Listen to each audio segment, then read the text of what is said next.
Your accountancy class. और हम लोग सब्सिडरी बुक्स का हम टॉपिक कर रहे थे।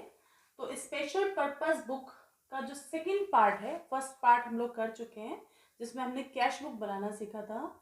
अब इस जो सेकेंडरी पार्ट है जिसके अंदर कैश बुक के अलावा जो अदर बुक्स रखी जाती हैं, जो जर्नल का जो सब डिवीजन है जिसमें जो अलग सेपरेट बुक रखी जाती है उसके रिगार्डिंग है। इन बुक्स को हम सब्सिडरी बुक्स, स्पेशल जर्नल और बुक ऑफ एंट्रीज के नेम से भी हम लोग इसको रिकॉग्नाइज करते हैं। अच्छा, अब इसको हम देखते हैं प्रॉपर, दोबारा से हम इसको डिवीजन इसका देख लेते हैं किस तरह से डिवाइड किया गया है। तो जैसे सब डिविजन ऑफ जर्नल को 2 पार्ट में डिवाइड किया है। फर्स्ट इज सब्सिडरी बुक्स और special journal and second is journal proper और जनरल जर्नल, राइट। तो पहले हम इसके बारे में बात करते हैं। जो सब्सिडरी बुक्स हैं इनको ये आपके 5 पार्ट्स में डिवाइड किया गया है। फर्स्ट इज कैश बुक, जिसमें सारे कैश के ट्रांजेक्शन्स को रिकॉर्ड किया जाता है। इसके रिगार्डिंग हम लोग कर चुके हैं ऑलरेडी सारे क्वेश्चंस। सेकेंड बुक है परचेज बुक। तो कैश बुक के अलावा जो अदर बुक्स में ये सारी बुक्स कैटेगराइज होती हैं। तो जो हमारा जो आज हम जो बुक पढ़ेंगे वो पढ़ेंगे परचेज बुक, ठीक है। तो जो परचेज बुक है इसका रिलेशन, जैसे आपको बताया था पहले भी कि जो परचेज और सेल्स हैं, जो ये टर्म्स यूज की जाती हैं, ये उस गुड्स के रिगार्डिंग यूज की जाती है जिसमें हम लोग ट्रेडिंग करेंगे ना। मतलब जो बिजनेस में जो ट्रेडिंग की जाती है, यानी जो मेन उसका पॉइंट है, जिस पर्पज से बिजनेस को सेटल किया गया है उस पर्पज से जो ट्रांजेक्शन्स होते हैं वो इनके अंदर रिकॉर्ड किए जाते हैं। तो परचेज बुक का रिलेशन है आपके क्रेडिट गुड्स परचेज से, ठीक है। यानी कि इस परचेज बुक के अंदर हम कौन से ट्रांजेक्शन्स रिकॉर्ड करते हैं, वो those transaction which are related to credit transactions, यानी कि वो ट्रांजेक्शन जो क्रेडिट यानी उधार से रिलेटेड है, सारे परचेज के ट्रांजेक्शन्स, पर वो होने चाहिए गुड्स परचेज से रिलेटेड। यदि आप असेट्स परचेज कर रहे हैं तो उसको इसके अंदर रिकॉर्ड नहीं करेंगे, है ना। जो ट्रेडिंग का मेन पर्पज है हमारा, उसके रिगार्डिंग जो हम गुड्स परचेज कर रहे हैं वो सारे इसके अंदर रिकॉर्ड होंगे, लेकिन क्रेडिट बेस पे जो गुड्स परचेज हो रहे हैं वो, राइट। ऐसे ही सेल्स बुक के अंदर भी गुड्स के रिगार्डिंग जो हम सेल कर रहे हैं, गुड्स जो सेल कर रहे हैं वही ट्रांजेक्शन्स रिकॉर्ड होंगे, लेकिन वो भी कौन से, क्रेडिट वाले। कैश वाले ट्रांजेक्शन इसमें रिकॉर्ड नहीं होंगे, क्योंकि कैश वाले ट्रांजेक्शन हमारे कहाँ रिकॉर्ड हो चुके हैं, कैश बुक में ऑलरेडी रिकॉर्ड हो चुके हैं। तो इसका रिलेशन भी किससे है, क्रेडिट गुड्स सोल्ड, ठीक है। जितने भी क्रेडिट बेस पे गुड्स सोल्ड होंगे वो ट्रांजेक्शन इस बुक के अंदर रिकॉर्ड किए जाएंगे, ठीक है। परचेज रिटर्न, यानी कि जो परचेज रिटर्न से रिलेटेड जो ट्रांजेक्शन्स है वो इसमें रिकॉर्ड होंगे, और सेल्स रिटर्न के जो रिलेटेड ट्रांजेक्शन्स है वो सेल्स रिटर्न बुक के अंदर रिकॉर्ड होंगे, ठीक है। अब जो हमारे गुड्स के परचेज, क्रेडिट परचेज का हमें समझ में आ गया, कैश परचेज यहाँ था, कैश सेल यहाँ था, ठीक है। ऐसे ही सेल्स बुक का भी आपका जो कैश का ट्रांजेक्शन यहाँ था कैश बुक के अंदर, क्रेडिट यहाँ आ गया, परचेज रिटर्न सेल्स रिटर्न इससे रिलेटेड है। अपार्ट ऑफ दिस बहुत सारी चीजें और होती हैं, लाइक जैसे आपका हमने फर्नीचर क्रेडिट बेस पे परचेज किया, यानी कोई भी असेट्स हम यदि क्रेडिट बेस पे परचेज करते हैं तो वो तो इन किसी बुक में कैटेगराइज नहीं हो रही। लाइक कैश में परचेज किया तो कैश बुक में आ गया, बट व्हाट अबाउट क्रेडिट, यदि हमने कोई असेट्स क्रेडिट में परचेज किया देन, ठीक है। तो वो सारे ट्रांजेक्शन्स जो इन बुक्स के अंदर नहीं आ रहे हैं, राइट, वो सारे के सारे ट्रांजेक्शन किस में आएंगे, जर्नल प्रॉपर में। गेटिंग माय पॉइंट, यानी कि जो यहाँ पे गुड्स से रिलेटेड सारे ट्रांजेक्शन्स हो गए, ठीक। अब जो असेट्स हम क्रेडिट बेस पर जो परचेज करेंगे या जो इन ट्रांजेक्शन से रिलेटेड नहीं है वो सारे ट्रांजेक्शन्स कहाँ रिकॉर्ड किए जाएंगे, जर्नल प्रॉपर और जनरल जर्नल में, ठीक है। आई थिंक तुम्हें ये समझ में आ गया होगा, तो वीडियो को पॉज करें और ये सारी डिटेल आप एक बार नोट कर लें ताकि आगे हमें क्वेश्चन करने में इजी गोइंग हो जाए। ओके, तो हम जो पहली बुक है इसकी purchase book, second other book में जो फर्स्ट बुक है परचेज बुक, उसके रिगार्डिंग हम पढ़ेंगे। तो मैंने इसमें एक क्वेश्चन भी लिया है और सबसे पहले तो हम इसका जो फॉर्मेट है वो समझेंगे। तो फर्स्ट ऑफ ऑल तो purchase book it is a subsidiary books in which credit purchase of goods in which the firm deals or use of manufacturing goods are recorded. ये सारे ट्रांजेक्शन इसमें रिकॉर्ड होते हैं. दोबारा से समझ लो कि ये वो सब्सिडरी बुक है जिसमें क्रेडिट परचेज ऑफ गुड्स, ठीक है, क्रेडिट परचेज ऑफ गुड्स जिसमें फर्म डील कर रही है, राइट, और मैन्युफैक्चरिंग का बिजनेस है. तो जो मैन्युफैक्चरिंग, जो मतलब जिस भी प्रोडक्ट की मैन्युफैक्चरिंग हो रही है उसके रिगार्डिंग जो रॉ मटेरियल है उससे रिलेटेड जो क्रेडिट बेस पर गुड्स परचेज करे जाते हैं वो ही इसके अंदर आएंगे. ठीक है, जैसे आपको पहले भी बताया है कि परचेज बुक का मतलब ये है कि जिसमें जो भी फर्म डील कर रही है, जो उसका ट्रेडिंग का मेन मोटिव है, जिस प्रोडक्ट में वो डील कर रही है, वो सारे ट्रांजेक्शन इसमें रिकॉर्ड होंगे. और इसके अलावा कुछ और पार्ट परचेज कर रही है तो वो इसका पार्ट नहीं होगा. ठीक है, तो है ये हमारी परचेज बुक. ट्रांजेक्शन उसका पहले फॉर्मेट देखें, डेट, राइट, फिर है पर्टिकुलर, यहाँ सारी डिटेल आएगी. ये इनवॉइस नंबर है, LF है, और बेसिकली अपना ये इनवॉइस नंबर यदि दे रखा हो तो रखेंगे, अदरवाइज तो ये दोनों पार्ट अभी काम आने वाले नहीं है. अमाउंट, इसके अंदर सारी डिटेल आएगी अमाउंट की. ठीक है, लाइक जैसे कि कुछ भी डिस्काउंट वगैरह मतलब उसमें डिडक्ट होना है, तो जैसे कि आपको पता है कि ये क्रेडिट ट्रांजेक्शन है तो यहाँ पर ट्रेड डिस्काउंट जो है वो इसमें डिडक्ट होगा. कैश डिस्काउंट का इसमें कोई रोल नहीं है, क्योंकि कैश डिस्काउंट वो किसका पार्ट है, कैश का ही पार्ट है. तो वो तो कैश बुक में, मतलब उसके रिलेटेड तो सारे जो ट्रांजेक्शन है वो कैश बुक में रिकॉर्ड हो गए. परचेज बुक में केवल क्रेडिट ट्रांजेक्शन है, तो यहाँ पर ट्रेड डिस्काउंट को हम जो है वो जरूर उसका अमाउंट का इफेक्ट यहाँ पर शो करेंगे, क्योंकि वो क्रेडिट से रिलेटेड हो सकता है. ठीक है, तो अब यहाँ तो हम जो भी ट्रांजेक्शन प्लस माइनस होगा वो दिखाएंगे यहाँ पर अमाउंट में, और फिर इसको हम स्प्लिट कर देंगे, राइट. लाइक जो हमारा गुड्स है उसका कॉस्ट क्या है, राइट, और यदि हमने कोई फ्रेट वगैरह कोई किराया भाड़ा दिया है तो उसका सेपरेट लिया जाएगा, और फिर जो फाइनल अमाउंट है टोटल वो आ जाएगा. ठीक है, तो अब इसको स्टार्ट करते हैं. अब यहाँ पर हमने एक एग्जाम्पल लिया है. देखो जैसे कि 2020 ईयर है, तो सबसे पहले तो यहाँ पर आप लिख दोगे 2020, राइट. फर्स्ट ट्रांजेक्शन है हमारा 1 अप्रैल. ठीक, यहाँ पर goods purchase from Joshi brothers Mumbai, invoice number given है, तो अपन को कोई प्रॉब्लम नहीं है. इसको रिकॉर्ड करना है, बहुत ही आसान है इसको रिकॉर्ड करना. आपको पार्टी का नाम एज इट इज लिखना है जैसा कि आपको क्वेश्चन में गिवन हो. तो आप यहां लिखोगे जोशी ब्रदर्स मुंबई. ठीक है, पार्टी का नाम लिखकर उसको आप अंडरलाइन कर देंगे, और इनवॉइस नंबर गिवन है तो वो यहाँ पर रिकॉर्ड हो जाएगा. ठीक, अब इसके नीचे जो डिटेल दिया है, यानी कि ये बिल के अंदर ये डिटेल दिया है कि क्या हमने उससे ट्रेडिंग किया है. लाइक अब इसको एज इट इज लिखना है आपको. 10 फिलिप्स की ट्यूबलाइट्स ली है इससे अपन ने, tubelight at the rate of 200 each.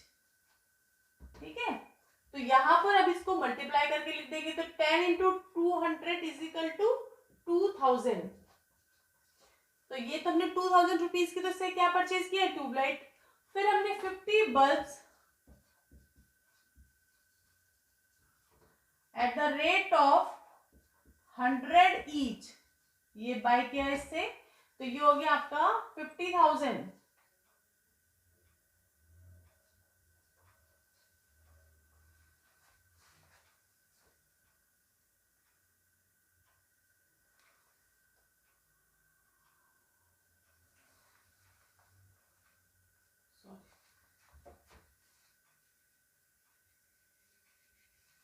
Okay,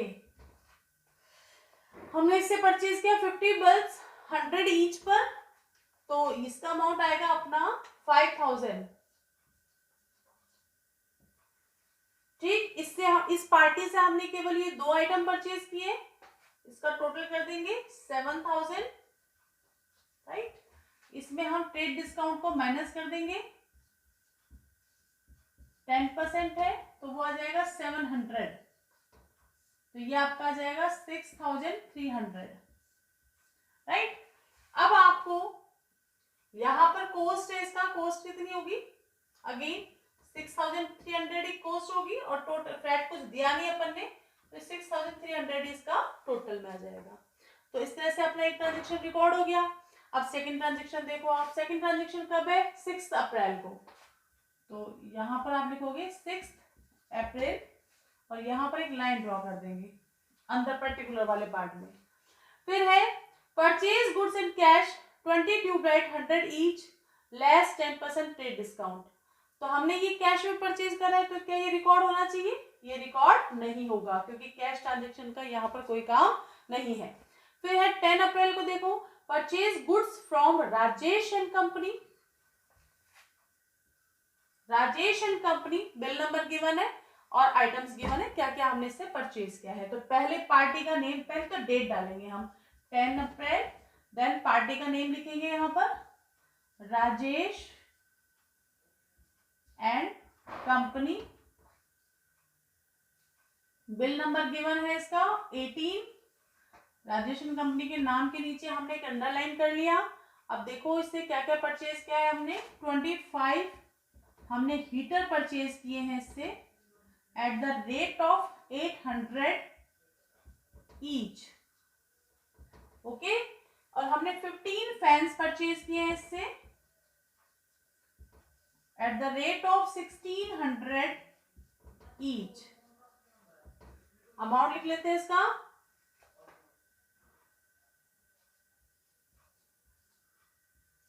$20,000 तो ये हो गया और इसका हो गया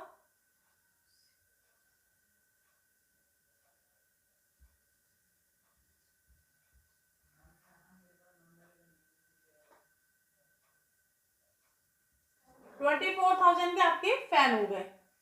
अब इनका टोटल हो जाएगा आपका 44,000, राइट। इसमें से ट्रेड डिस्काउंट माइनस कर देंगे, then TD at the rate of 10%, तो इसका हो जाएगा 4,400। तो रिमेनिंग अमाउंट आएगा इसका 39,600, ओके। तो फाइनल अमाउंट यहाँ पर आ जाएगा इसका 39,600 और 39,600 ही यहाँ पर आ जाएगा क्योंकि इसमें कोई फ्लैट वगैरह नहीं गिवन है, राइट। तो ये हमारा ट्रांजेक्शन रिकॉर्ड हो गया, लाइन यहाँ पर ड्रॉ कर देंगे। इसके बाद 15 अप्रैल को furniture purchase from ₹450,000 from Alwar and company. तो ये रिकॉर्ड नहीं होगा क्योंकि यहाँ पर हम जो ट्रेडिंग कर रहे हैं, जिस चीज आप यहाँ देख रहे होंगे ना पूरे क्वेश्चन में, ट्रेडिंग हम किस में कर रहे हैं, इलेक्ट्रॉनिक आइटम्स में कर रहे हैं हम लोग। तो यहाँ पर फर्नीचर तो क्या है, असेट्स है, तो इसको रिकॉर्ड नहीं करेंगे इसके अंदर क्योंकि ये इसका पार्ट नहीं है। फिर है purchase goods from supreme electronic store, bill number given है और डिटेल्स गिवन है क्या क्या हमने लिया है। तो चलो इसको करते हैं अपन लोग। देन 16 अप्रैल डेट डालेंगे, पार्टी का नेम आ जाएगा सुप्रीम इलेक्ट्रॉनिक स्टोर। अगेन एक लाइन यहाँ पे हमने ड्रॉ कर दिया, बिल नंबर लिख दिया इसका 125 और यहाँ पर इसको देखो हमने क्या क्या परचेज किया, इससे 5 दर्जन बल्ब परचेज किए इससे, ठीक है। एंड यहाँ पर दर्जन ही इसका अमाउंट दे रखा है 100 ईच। ऐसे ही हमने 25 पावर प्लग परचेज किए हैं eight the rate of 80 rupees each, okay. तो अब निकाल लेते हैं, इसका अपना अमाउंट आ जाएगा। अब यहाँ पे 5 दर्जन है ना, तो 5 दर्जन है यानी कि और 100 ईच, एक दर्जन का प्राइस दे रखा है। तो पहले हम इसको कन्वर्ट करेंगे कैसे, 12, एक दर्जन में कितना होता है 12, देन 5 कितना हो गया 60, है ना। 60 मल्टीप्लाई बाय 100 कितना हो गया 6,000। तो 6,000 के तो आपके क्या हो गए, बल्ब हो गए। और 25 पावर प्लग है, 80 रुपए का एक है, तो ये हो जाएगा 2,000, आपके 2,000 के प्लग हो गए। तो टोटल अमाउंट हो गया 8,000। देन आफ्टर हम 10% का टीडी इसमें से डिडक्ट कर रहे हैं, then minus trade discount at the rate of 10%, तो ये आ जाएगा 800, अमाउंट आ जाएगा 7,200, कॉस्ट है इसकी 7,200, ओके। अब इसके अंदर वो फ्रेट चार्जेस हो रहे हैं तो वो ऐड कर दोगे आप, तो यहाँ आ जाएगा फ्रेट चार्जेस, ठीक है, वो कितना दिया हमने 100 रुपीज। तो हमारा नेट ट्रांजेक्शन कितने का बेटा 7300, तो 7200 तो इसमें जाएगा और फ्रेट में जाएगा 100 रुपीज, देन यहाँ आ जाएगा 7300। ओके, तो यहाँ हमारा जो टोटल अमाउंट आएगा वो आएगा, ओके, तो इसका टोटल आएगा 53,200 और इनका भी लगा लेंगे अपन, जो सब अपना जो अलग से कॉलम बने हैं इसका भी लगा देंगे हम, तो ये हो जाएगा आपका 53,100, राइट। तो हमने हर कॉलम का टोटल लगा दिया। ये जो सारा टोटल है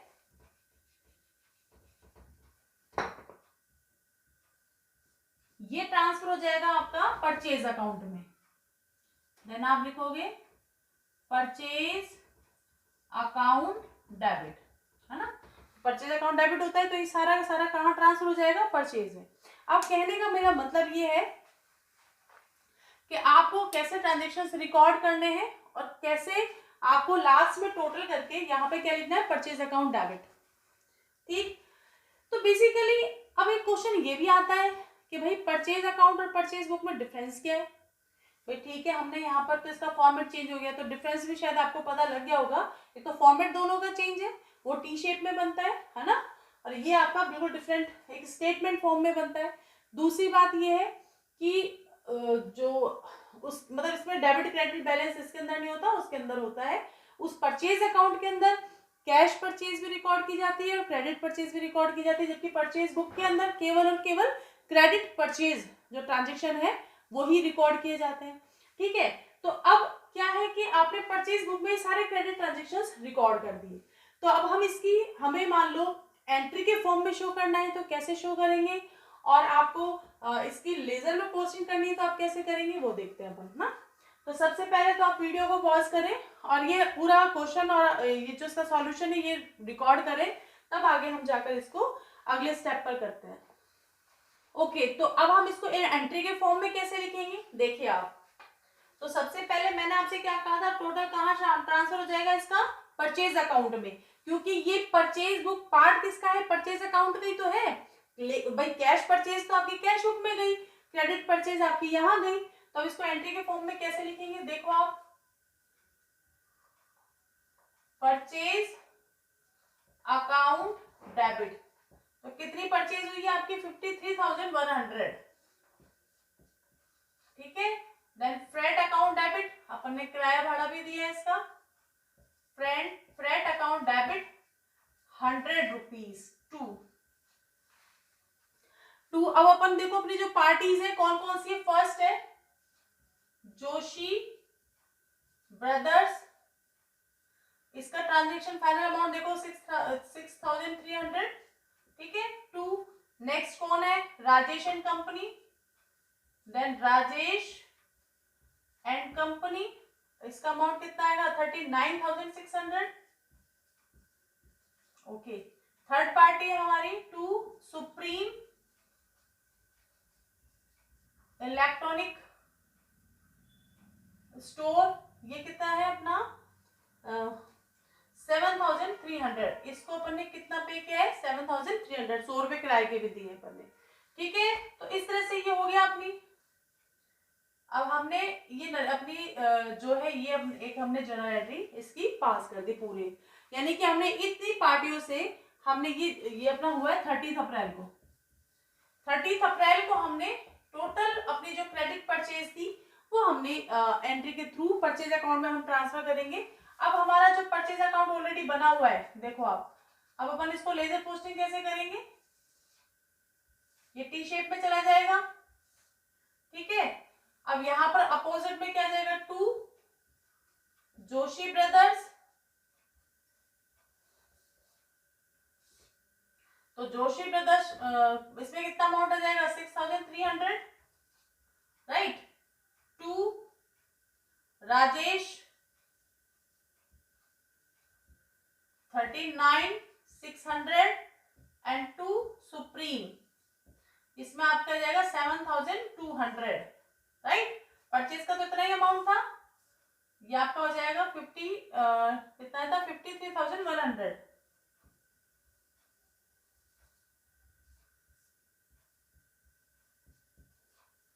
ठीक है, और ऐसे ही यहां लिख दोगे आप बाय बैलेंस CD 53,100, 53,100, राइट। अब आप फ्रेट अकाउंट अब ओपन करोगे,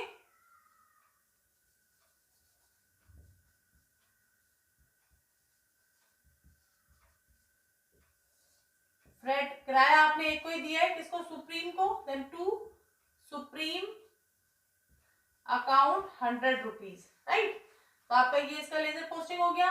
देन आफ्टर आप जोशी ब्रदर्स का आप ओपन करोगे तो बाय साइड में आ जाएगा परचेज, ऐसे ही राजेशन कंपनी का बाय साइड में परचेज, सुप्रीम का परचेज एंड फ्रेट दोनों अमाउंट आ जाएगा। ठीक है, इस तरह से आपको लेजर पोस्टिंग इसकी करनी है।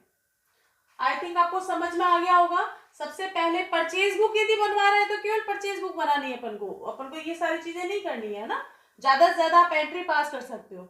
ठीक है, आप परचेज बुक बनाकर उसके बाद में एंट्री पास आप कर सकते हो। लेजर पोस्टिंग के लिए जब तक बोला नहीं जाए हमको क्वेश्चन में नहीं करना है।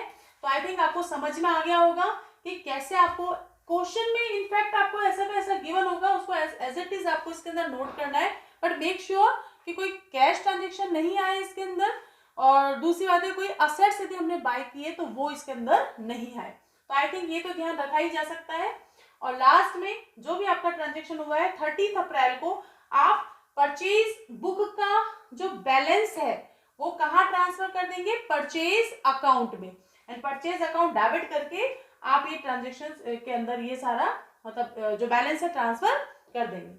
ठीक है, पॉज करें, नोट करें, और कोई भी डाउट हो तो आप मेरे से क्वेश्चन पूछ सकते हैं।